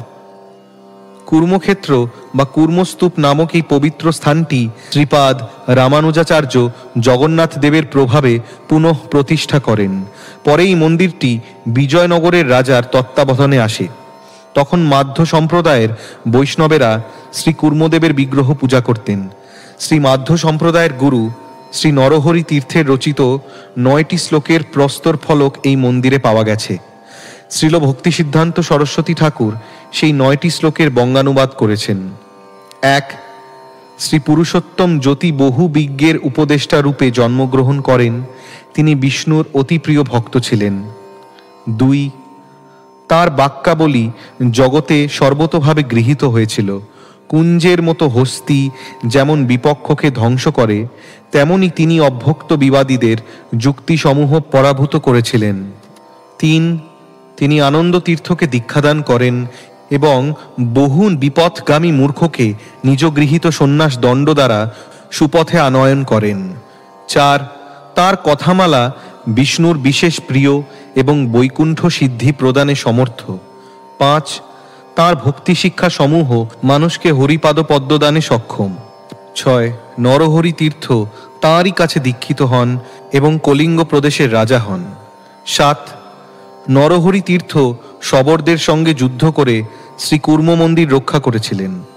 8. নরহরি তীর্থের অসীম সাহস ছিল। 9. শুভ 1203 শতাব্দে বৈশাখ মাসের শুক্লপক্ষের একাদশী তিথিতে বুধবার কামোদ্দেবের সম্মুখে শ্রীমন্দির নির্মাণপূর্বক অশেষ কল্যাণদাতা যোগানন্দ নৃসিংহদেবের উদ্দেশ্যে সানন্দে উৎসর্গীকৃত হল। অধ্যাপক কিলহর্নের মতে সেই শিলালিপিটির তারিখ 1281 সেপ্টেম্বর 19 মার্চ শনিবার। শ্লোক 114। প্রেমাবেশে হাসি কান্দি নৃত্য গীত কইল, দেখি সর্বলোকের চিত্তে চমৎকার হইল। শ্লোকার্থ।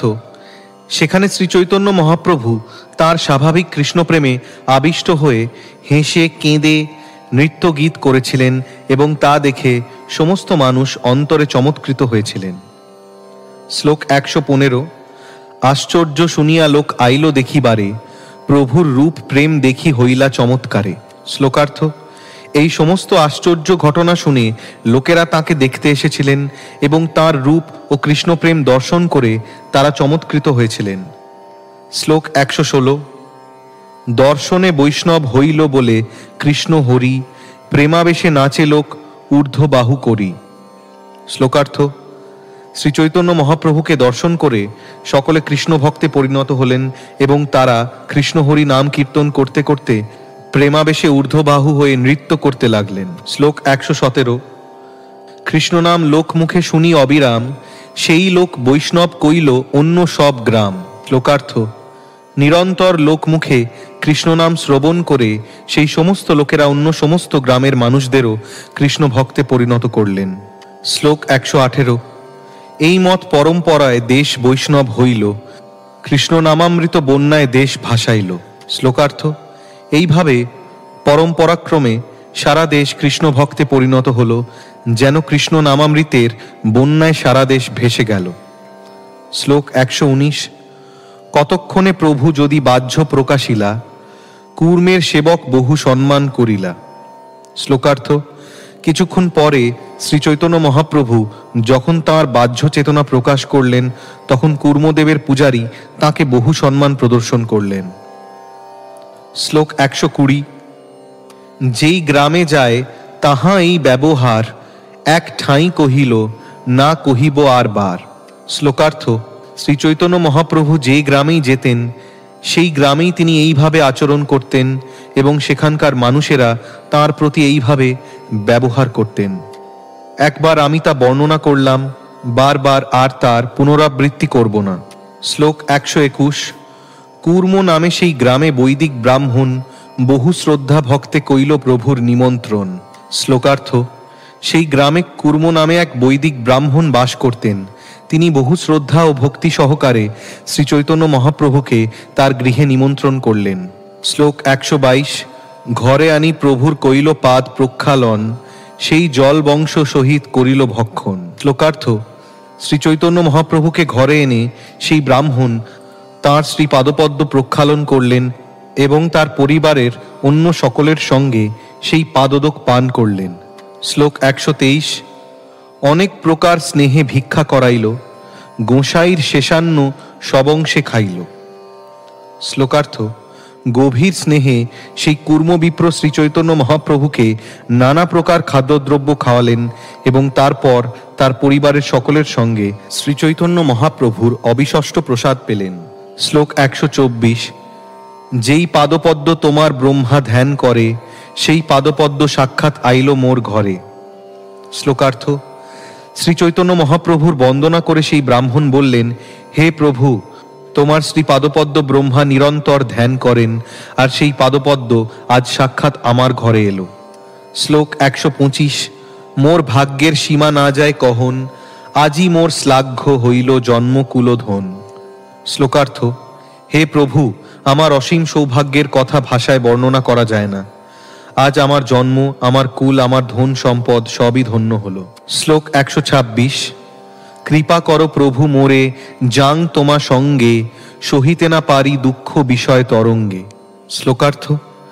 সেই ব্রাহ্মণ তখন শ্রী চৈতন্য মহাপ্রভুকে বললেন, হে প্রভু, দয়া করে তুমি আমাকে তোমার সঙ্গে নাও। এই জড়জাগতিক জীবনের দুঃখ দুর্দশার তরঙ্গ আমি সহ্য করতে পারছি না। তাৎপর্য: ধনী দরিদ্র নির্বিশেষে এই উক্তিটি সকলের বেলায় প্রযোজ্য। সেই সম্বন্ধে শ্রীল নরোত্তম দাস ঠাকুর গেয়েছেন, সংসার বিষানলে দিবানিশি হিয়া জলে, সংসার রূপ বিষের প্রভাবে হৃদয় নিরন্তর দগ্ধ হয় এবং তা থেকে উদ্ধার পাওয়ার কোনো উপায় খুঁজে পাওয়া যায় না।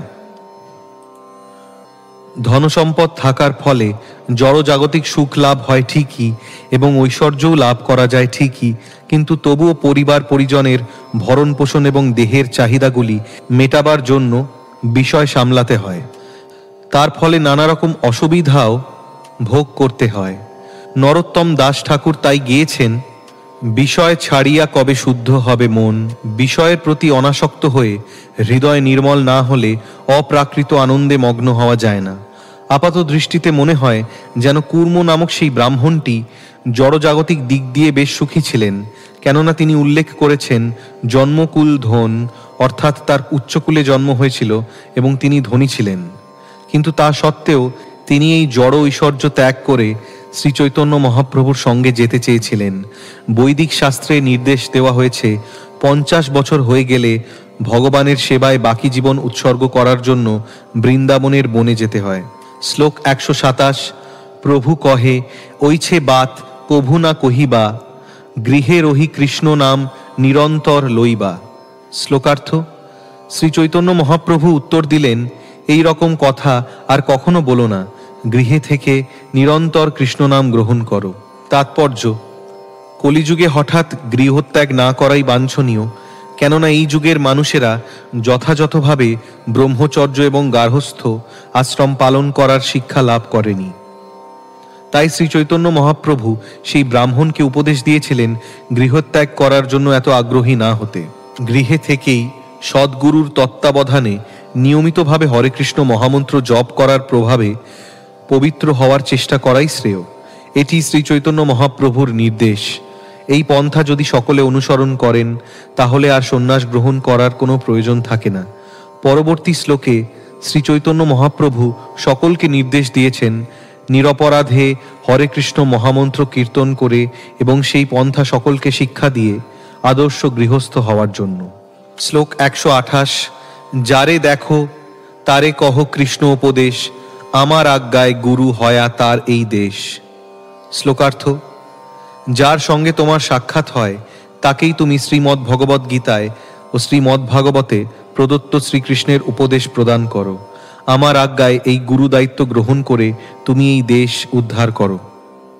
তাৎপর্য: এটি আন্তর্জাতিক কৃষ্ণ ভাবনামৃত সংঘের পরম মহিমান্বিত উদ্দেশ্য। অনেকেই এসে আমাকে জিজ্ঞাসা করে, আমাদের এই সংস্থায় যোগ দিতে হলে তাদের ঘর বাড়ি আত্মীয় স্বজন ত্যাগ করতে হবে কিনা। না, তা ত্যাগ করার কোনো প্রয়োজন নেই। গৃহে স্বচ্ছন্দে বসবাস করে এই কৃষ্ণ ভক্তির পন্থা অনুসরণ করা যায়। আমরা সকলকে কেবল অনুরোধ করি হরে কৃষ্ণ মহামন্ত্র হরে কৃষ্ণ কৃষ্ণ কৃষ্ণ হরে হরে, হরে রাম রাম রাম হরে হরে জপ করতে। কেউ যদি শিক্ষিত হয় এবং শ্রীমদ্ ভগবদ্ গীতা যথাযথ ও শ্রীমদ্ ভাগবত পাঠ করতে পারে তাহলে তো আরও ভালো। এই সমস্ত গ্রন্থাবলী এখন ইংরেজি ভাষায়ও অনুদিত হয়েছে এবং তাতে সমস্ত স্তরের মানুষের বোধগম্য অত্যন্ত প্রামাণিক তাৎপর্য প্রদান করা হয়েছে। জড় বিষয়ে আসক্ত না থেকে এই আন্দোলনের মহতি সুযোগ গ্রহণ করা উচিত। পরিবার পরিজনদের সঙ্গে গৃহে থেকেও কেবল হরে কৃষ্ণ মহামন্ত্র কীর্তন করার মাধ্যমে এই সুযোগ গ্রহণ করা যায়। তবে সেই সঙ্গে আমিষ আহার, অবৈধ স্ত্রী সঙ্গ, নেশা এবং জুয়া খেলা এই 4টি পাপকর্ম থেকে বিরত হতে হয়। এই 4টির মধ্যে অবৈধ স্ত্রী সঙ্গ অত্যন্ত জঘন্য পাপ। বিবাহ করা প্রতিটি মানুষের কর্তব্য, বিশেষ করে প্রতিটি মেয়ের বিবাহ হওয়া উচিত। স্ত্রীলোকের সংখ্যা যদি পুরুষদের থেকে অধিক হয় তাহলে পুরুষেরা একাধিক স্ত্রীর পানি গ্রহণ করতে পারে, তাহলে সমাজে আর পতিতাবৃত্তি থাকবে না। পুরুষেরা যদি একাধিক স্ত্রী গ্রহণ করে তাহলে অবৈধ স্ত্রীসঙ্গ থাকবে না। ফল মূল শাক সবজি অন্ন এবং দুধ দিয়ে নানা রকম সুস্বাদু খাবার তৈরি করা যায়। তাহলে অনর্থক পশু হত্যা করে তাদের মাংস খাওয়ার কি প্রয়োজন? সিগারেট, মদ, চা, কফি ইত্যাদি মাদকদ্রব্য গ্রহণ করার কি প্রয়োজন? মানুষ তো এমনিতেই জড় ইন্দ্রিয় সুখভোগের নেশায় মত্ত। আবার তারা যদি আরও নেশা করে তাহলে আত্মজ্ঞান লাভের কি আর কোনো সম্ভাবনা থাকবে? তেমনি জুয়া, পাশা ইত্যাদি অবৈধ ক্রীড়ায় অংশগ্রহণ করে অনর্থক মনকে বিচলিত করার কি প্রয়োজন? মানব জীবনের প্রকৃত উদ্দেশ্য হচ্ছে পারমার্থিক স্তরে অধিষ্ঠিত হয়ে ভগবানের কাছে ফিরে যাওয়া। সেটিই হচ্ছে পারমার্থিক উপলব্ধির সারমর্ম। কৃষ্ণ ভাবনামৃত আন্দোলন তাই চেষ্টা করছে কুর্ম বিপ্রকে দেওয়া শ্রী চৈতন্য মহাপ্রভুর উপদেশ অনুসারে মানব সমাজকে যথার্থ উপলব্ধির সর্বোচ্চ স্তরে উন্নীত করাতে। সেটিই হচ্ছে গৃহ থেকে হরে কৃষ্ণ মহামন্ত্র কীর্তন করা এবং শ্রীমদ্ ভগবদ্ গীতা ও শ্রীমদ্ ভাগবতের প্রদত্ত শ্রীকৃষ্ণের নির্দেশ অনুসারে ভগবানের বাণী প্রচার করা। শ্লোক 129। কভু না বাঁধিবে তোমার বিষয় তরঙ্গ, পুনরপি এই ঠাই পাবে মোর সঙ্গ। শ্লোকার্থ: তাহলে ভবসমুদ্রের বিষয় তরঙ্গ কখনো তোমাকে পারমার্থিক উন্নতির পথে বাধার সৃষ্টি করতে পারবে না। পুনরায় তুমি এই স্থানে আমার সঙ্গ লাভ করবে। তাৎপর্য: এই সুযোগ সকলেরই জন্য। কেউ যদি কেবল সদ্গুরুর তত্ত্বাবধানে শ্রী চৈতন্য মহাপ্রভুর নির্দেশ অনুসরণ করেন এবং হরে কৃষ্ণ মহামন্ত্র কীর্তন করে সকলকে যথাসাধ্য এই পন্থা সম্বন্ধে শিক্ষাদান করেন তাহলে এই জড়জগতের কলুষ তাকে স্পর্শ করতে পারবে না। কেউ বৃন্দাবন, নবদ্বীপ অথবা জগন্নাথপুরীর মতো পবিত্র স্থানে বাস করুক অথবা জড়জগতের প্রভাবে পঙ্কিল ইউরোপ বা আমেরিকার শহরে বাস করুক, তাতে কিছু যায় আসে না। ভক্ত যদি শ্রী চৈতন্য মহাপ্রভুর নির্দেশ অনুসরণ করেন তাহলে তিনি শ্রী চৈতন্য মহাপ্রভুর সঙ্গ লাভ করবেন। তিনি যেখানেই থাকুক না কেন সেই স্থানটিকে তিনি বৃন্দাবন বা নবদ্বীপে রূপান্তরিত করবেন, অর্থাৎ জড়জগতের প্রভাব তাকে স্পর্শ পর্যন্ত করতে পারবে না। কৃষ্ণ ভক্তির পথে উন্নতি লাভ করার এটিই হচ্ছে পন্থা। শ্লোক 130। এই মত যার ঘরে করে প্রভু ভিক্ষা, সেই ওইছে কহে তারে করায় এই শিক্ষা। শ্লোকার্থ: এইভাবে যার ঘরে মহাপ্রভু ভিক্ষা গ্রহণ করতেন, তিনি ওইভাবে তার সঙ্গে যেতে চাইতেন এবং মহাপ্রভু তাকে তখন এই শিক্ষাই দান করতেন। তাৎপর্য: শ্রী চৈতন্য মহাপ্রভুর পন্থা এখানে খুব সুন্দরভাবে বর্ণিত হয়েছে। যিনি সর্বান্তকরণে তাঁর শরণাগত হয়ে তাঁকে অনুসরণ করতে প্রস্তুত হয়েছেন, তাকে তার স্থান পরিবর্তন করার প্রয়োজন হয় না, অথবা তার অবস্থারও পরিবর্তন করার প্রয়োজন হয় না। তাকে কেবল শ্রী চৈতন্য মহাপ্রভুর নির্দেশ পালন করতে হয়, হরে কৃষ্ণ মহামন্ত্র কীর্তন করতে হয় এবং আত্মীয় স্বজন ও বন্ধু বান্ধবদের শ্রীমদ্ ভগবদ্গীতা ও শ্রীমদ্ ভাগবতের উপদেশ শিক্ষা দিতে হয়। শ্রী চৈতন্য মহাপ্রভুর নির্দেশ অনুসারে ঘরে থেকেই বিনয় এবং নম্রতা শিক্ষা লাভ করতে হয় এবং তার ফলে তার জীবন পারমার্থিক সাফল্যে পূর্ণ হয়ে ওঠে। নিজেকে একজন মহাভাগবত বলে মনে করে কৃত্রিমভাবে উত্তম ভক্ত হওয়ার চেষ্টা করা উচিত নয়। এই ধরনের মনোভাব সর্বতোভাবে বর্জনীয়। কোনো শিষ্য গ্রহণ না করা সবচাইতে ভালো। হরে কৃষ্ণ মহামন্ত্র কীর্তন করে এবং শ্রী চৈতন্য মহাপ্রভুর প্রবর্তিত পন্থা শিক্ষাদান করে গৃহে থেকেই পবিত্র হওয়া যায়। এইভাবে গুরু হওয়া যায় এবং জড়জাগতিক জীবনের সমস্ত কলুষ থেকে মুক্ত হওয়া যায়। শ্রীরূপ, শ্রী সনাতন, শ্রীজীব ও রঘুনাথ দাস প্রভৃতি শ্রী চৈতন্য মহাপ্রভুর অন্তরঙ্গ পার্ষদ মহাত্মাদের গ্রন্থ লিখে উপদেশ প্রদান এবং শ্রীল নরোত্তম দাস ঠাকুর, শ্রীল মাধ্যাচার্য, শ্রীল রামানুজাচার্য প্রমুখ আচার্যদের বহু শিষ্য করাকে ভক্তির বাধক ও বিষয় তরঙ্গ বলে কল্পনা করে অনেক নির্বোধ সহজিয়া প্রকৃত অকিঞ্চন ভক্তদের চরণে অপরাধী হন। তারা যেন শ্রী চৈতন্য মহাপ্রভুর নির্দেশ ভালোভাবে আলোচনা করেন এবং কপট দৈন্য ও বিনয় না দেখিয়ে শ্রী চৈতন্য মহাপ্রভুর অনুগত ভক্তদের চরণে অপরাধ করা থেকে বিরত হন। তাঁর বাণীর প্রচারকদের মর্যাদা রক্ষার জন্য শ্রী চৈতন্য মহাপ্রভু অত্যন্ত স্পষ্টভাবে এই উপদেশগুলি দিয়ে গেছেন। শ্লোক 131-132: পথে যাইতে দেবালয় রহে যেই গ্রামে, যার ঘরে ভিক্ষা করে সেই মহাজনে। কুর্মে জইছে রীতি, তৈছে কইল সর্বঠাঁই, নীলাচলে পুনঃ যাবৎ না আইলা গোসাই। শ্লোকার্থ: ভ্রমণকালে শ্রী চৈতন্য মহাপ্রভু গ্রামের দেবালয়ে রাত্রি যাপন করতেন। যার ঘরে তিনি ভিক্ষা গ্রহণ করতেন এবং কুর্মবিপ্রকে যে উপদেশ দিয়েছিলেন, সেই মহাজনকে সেই উপদেশই দিতেন। দক্ষিণ দেশ থেকে জগন্নাথপুরীতে ফিরে না আসা পর্যন্ত তিনি সর্বত্র এই একই উপদেশ দিয়েছেন। শ্লোক 133: অতএব ইহা কহিলাং করিয়া বিস্তার, এই মত জানিবে প্রভুর সর্বত্র ব্যবহার। শ্লোকার্থ: তাই আমি সবিস্তারে কুর্মবিপ্রের কাহিনী বর্ণনা করলাম, কেননা শ্রী চৈতন্য মহাপ্রভু দক্ষিণ ভারত ভ্রমণকালে সর্বত্র এভাবেই আচরণ করেছিলেন। শ্লোক 134: এই মত সেই রাত্রি তাহাই রহিলা, প্রাতঃকালে প্রভু স্নান করিয়া চলিলা। শ্লোকার্থ: এইভাবে সেই রাত্রি সেইখানে থেকে পরের দিন সকালবেলা স্নান করে মহাপ্রভু আবার যাত্রা করলেন।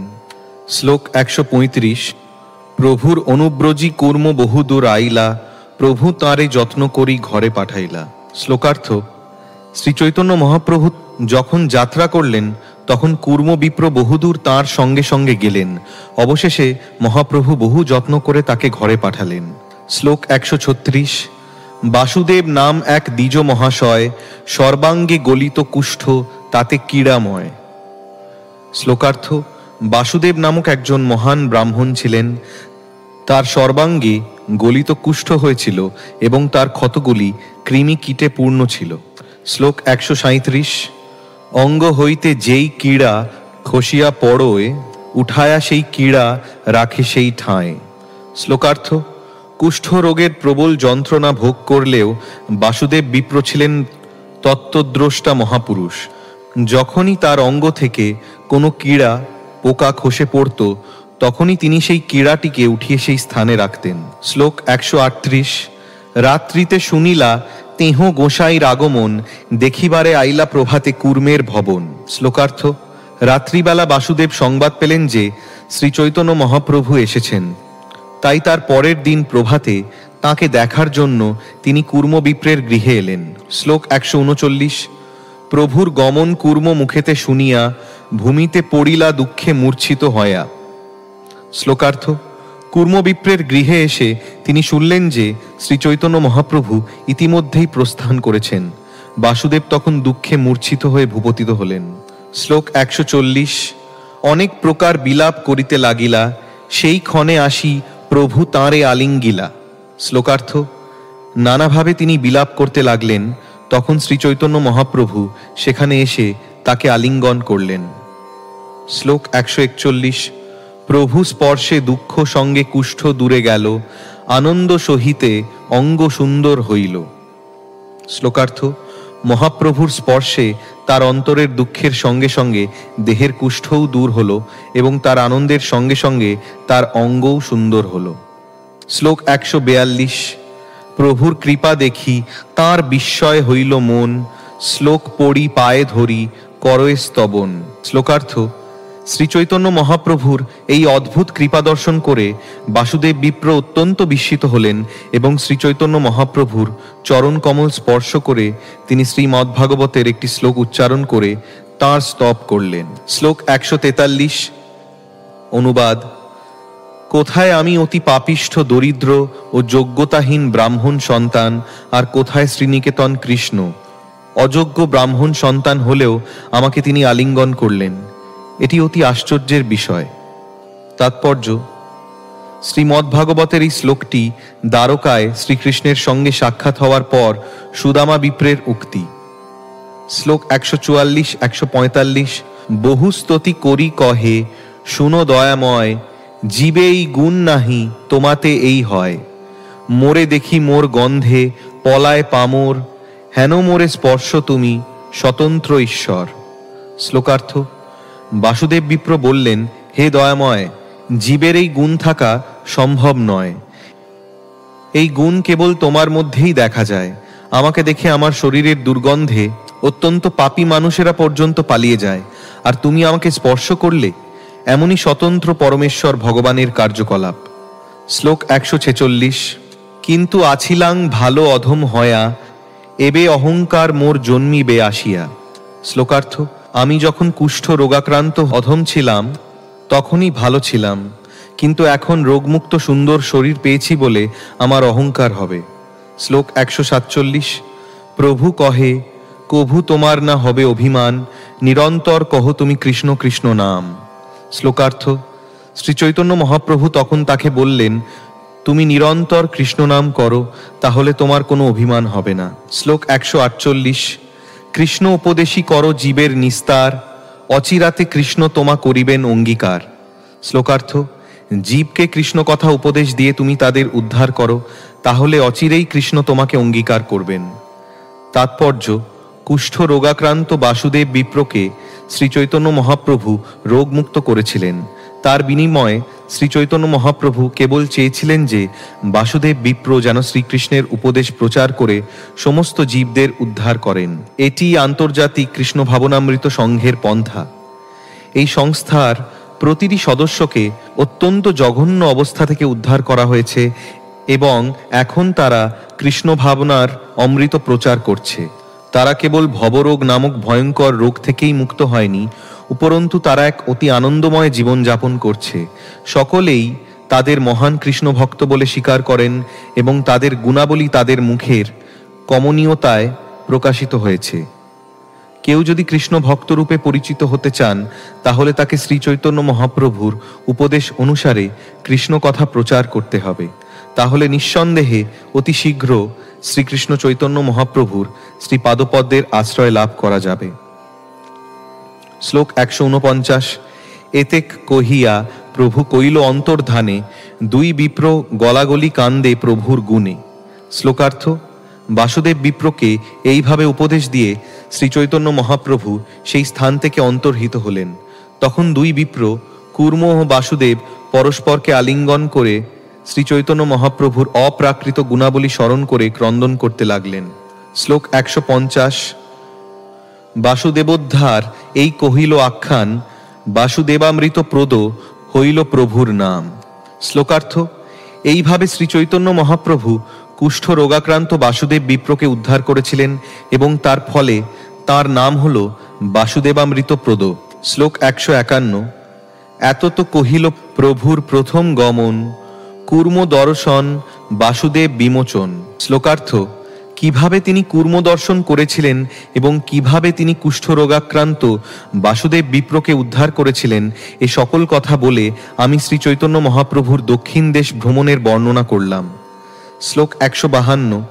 শ্রদ্ধা করি এই লীলা যে করে শ্রবণ, অচিরাতে মিলয় তারে চৈতন্য চরণ।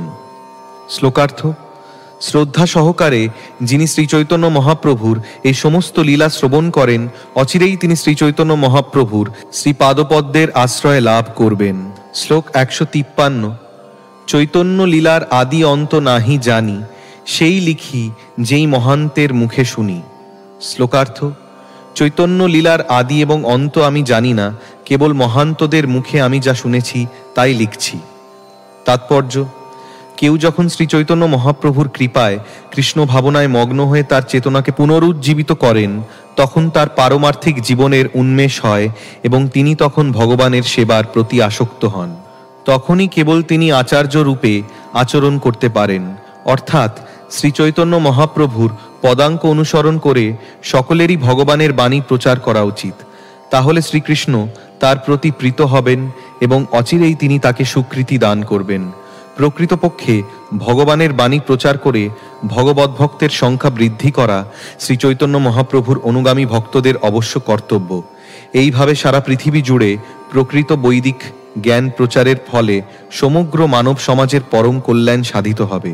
শ্লোক 154।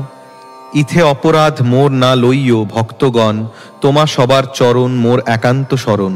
শ্লোকার্থ: হে ভক্তগণ, এই জন্য তোমরা আমার অপরাধ নিও না, তোমাদের সকলের শ্রী পাদপদ্ম আমার একমাত্র আশ্রয়। শ্লোক 155। শ্রীরূপ রঘুনাথ পদে যার আশ, চৈতন্য চরিতামৃত কহে কৃষ্ণদাস। শ্লোকার্থ: শ্রীল রূপ গোস্বামী এবং শ্রীল রঘুনাথ দাস গোস্বামীর শ্রী পাদপদ্মে আমার প্রণতি নিবেদন করে এবং তাঁদের কৃপা প্রার্থনা করে তাঁদের পদাঙ্ক অনুসরণ পূর্বক আমি কৃষ্ণদাস শ্রী চৈতন্য চরিতামৃত বর্ণনা করছি।